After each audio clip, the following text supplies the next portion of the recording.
শুভ নববর্ষ, পহেলা বৈশাখ বাঙালির প্রাণের উৎসব।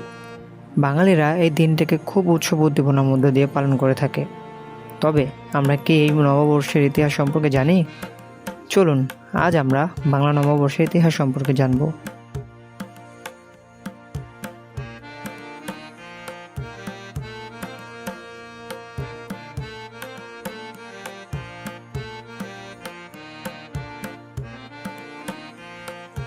পয়লা বৈশাখ বা বাংলা নববর্ষের ইতিহাস প্রাচীন এবং বৈচিত্র্যময়। পয়লা বৈশাখের ইতিহাস মূলত কৃষিকাজ এবং খাজনা আদায়ের সাথে ওতপ্রোতভাবে জড়িত। প্রাচীন ভারত উপমহাদেশে হিজরি ক্যালেন্ডার অনুযায়ী রাষ্ট্রীয় কাজ চলত।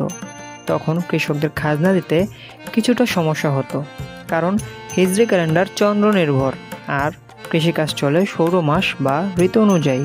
মুঘল সম্রাট আকবরের শাসনামলে ফসল কাটার সময় এবং খাজনা আদায়ের মধ্যে সমন্বয় করার জন্য একটি নতুন ক্যালেন্ডার তৈরির প্রয়োজন দেখা দেয়।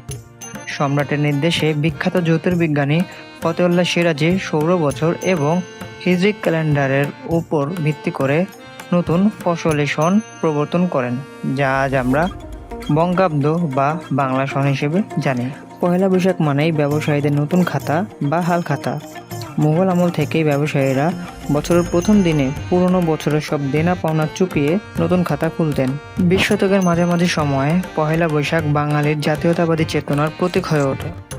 পাকিস্তানের তৎকালীন শাসন গোষ্ঠী যখন বাঙালির সংস্কৃতিতে বাধা দিচ্ছিল, তখন তার প্রতিবাদ স্বরূপ 1967 সালে ঢাকার রমনার বটমূলে ছায়ানট বর্ষবরণ অনুষ্ঠান শুরু করে। ছায়ানট বর্তমানে পহেলা বৈশাখের অবিচ্ছেদ্য অংশ। 1989 সালে ঢাকা বিশ্ববিদ্যালয়ের চারুকলা অনুষদ থেকে প্রথম মঙ্গল শোভাযাত্রা শুরু করা হয়। যদিও 2016 সালে ইউনেস্কো এই শোভাযাত্রাকে বিশ্বের সাংস্কৃতিক ঐতিহ্য হিসেবে স্বীকৃতি দেয়।